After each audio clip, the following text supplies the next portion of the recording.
अस्सलाम वालेकुम। तो बस तेरा साथ हो जो ड्रामा है आजकल बड़ा अच्छा चल रहा है, हर कोई देख रहा है, पसंद कर रहा है क्योंकि उसके अंदर एक्टिंग सब लोगों की बहुत अच्छी है और ओवरऑल स्टोरी अच्छी है। लेकिन जैसे मैंने पहले भी कहा था पिछले रिव्यू के अंदर कि कहानी अच्छी है, एक्टिंग अच्छी है, लेकिन कहानी का जो एक सीन उन्होंने सोचा हुआ होता है, उस सीन तक पहुँचने के लिए जो रास्ता वो इख्तियार करते हैं, जो सिचुएशन इंसिडेंट वो बनाते हैं, वो बहुत ही बेवकूफ़ाना होता है। पहली चीज़ मुझे ये समझ में नहीं आई कि ये लड़का जब 15 साल पहले इनके घर आया था, अव्वल तो फरहान सईद उम्र रसीदा लग रहा है, लेकिन चलें आप इनकी उम्र को छोड़ दें।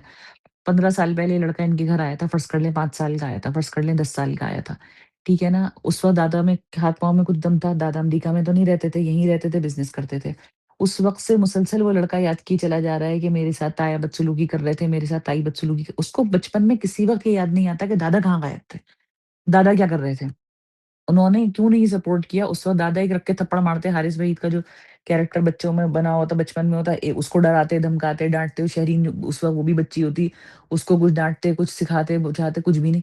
तो वो जो इन्होंने एक चीज़ दिखाई है कि ये लड़का जो है ऐसा लग रहा है दादा अमेरिका से अभी-अभी आए हैं, बुड्ढे होके, बीमार होके मरने के लिए और ये लड़का अभी-अभी इनको मिला है। तो इस लड़के के बचपन में दादा कहाँ सो रहे थे? मेरा पहला सवाल ये है। दूसरा सवाल ये कि जब खर्चा इसको जो है वो भेज रही है फुप्पो, तो फिर ये फटे-हालों क्यों है?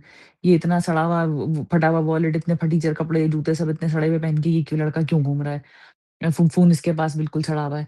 दूसरी बात ये कि जब ये इतना अच्छा पढ़ने-लिखने वाला लड़का है, सारी जायदाद दादा की है, तो ये एक कोई छोटी-मोटी नौकरी पकड़ लेता या फुप्पो से खर्चा लेता रहता और ये जाके अलग घर के अंदर रहता। दादा मतलब पंगा तो डालते ना कि भई तुम लोग बदतमीज़ हो या तो तुम निकलो या हम निकलेंगे।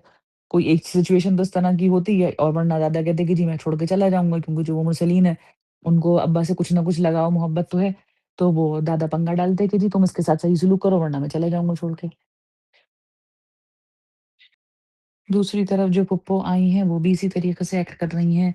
जब फुप्पो वहाँ से इस लड़के को कॉल करती होंगी, वीडियो कॉल करती होंगी, तो उनको नहीं नज़र आता कि इसके पास किस क्वालिटी का फ़ोन है, ये किस किस्म के कपड़े पहने बैठा है, ये कैसी फटे-हालों ज़िंदगी गुज़ार रहा है और ये कह रही है कि अब जब मैं वापस जा रही हूँ, तो मैं सुकून से वापस जा रही हूँ क्योंकि मैं इस लड़के का हाथ जो है, उस लड़की के हाथ में देके जा रही हूँ वगैरह-वगैरह।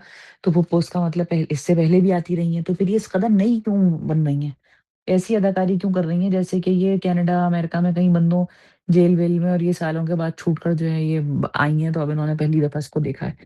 तो ये बात बिल्कुल जो है वो समझ से बाहर है।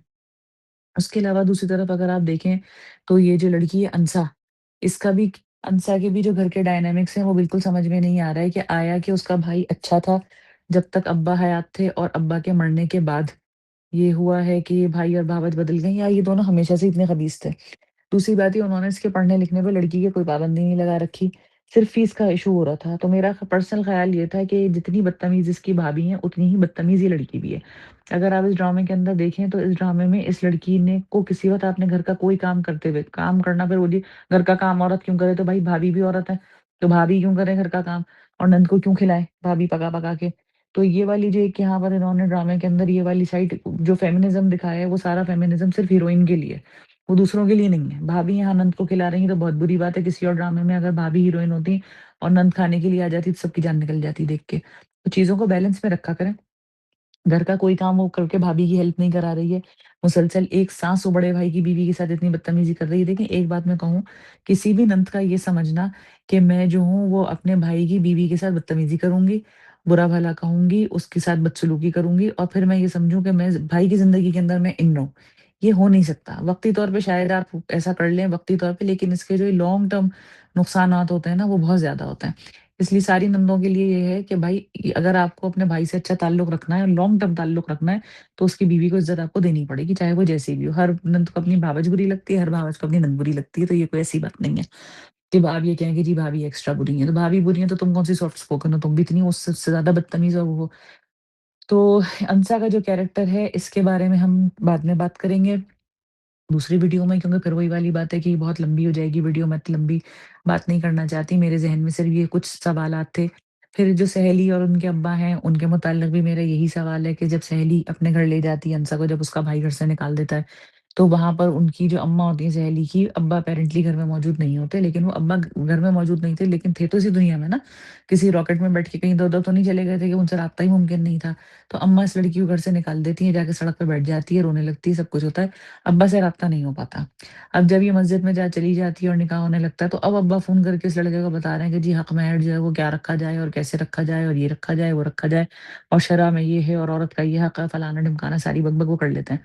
वो सारी बकवास तो वो वहाँ उसको लड़के को सुना देते हैं।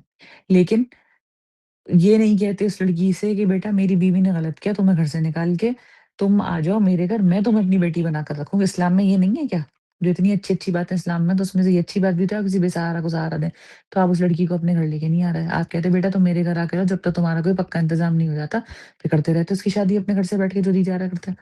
दूसरी बात ये है कि जब ये उसके घर आए हैं लड़की के, अब अंसा के घर आए हैं और यहाँ आके ये जो है इससे इसके भाई से सॉरी इसके जो शौहर है, उसके ताया को धमका रहे हैं कि मैं जो हूँ वो बेटी को इसको अपनी बेटी समझता हूँ और मैं इन दोनों बच्चों को जो हूँ अपने औलाद से ज़्यादा प्यार करता हूँ और ये करता हूँ, वो करता सारी चीज़ें।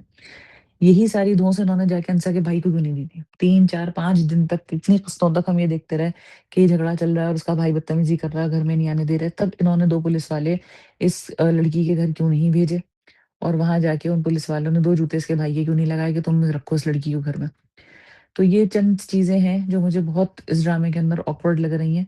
एक मुझे ये समझ में नहीं आ रहा कि हारिस वहीद का जो किरदार है, वो क्या किरदार है? वो कोई रिटार्ड आदमी दिख ठीक है, उसको थोड़ा साइकोटिक दिखाया है कि वो थोड़ा-सा पागल-सा है और बहुत ज़्यादा लाड-प्यार की वज़ह से जो है उसका दिमाग खराब हो गया। लेकिन अब वो एक पुलिस में एक रात गुज़ार कर आ गया है, तो उसे कुछ कानों के कीड़े झड़ जाने चाहिए थे। अभी भी वो पागलों वाली हरकतें कर रहा है। पहले भी उसने बचकानी हरकतें करी। अभी भी वो बचकानी हरकतें की चला जा रहा है। तो वो चीज़ जो है बड़ी इस ड्रामे के अंदर जो है ना, वो ऑकवर्ड है।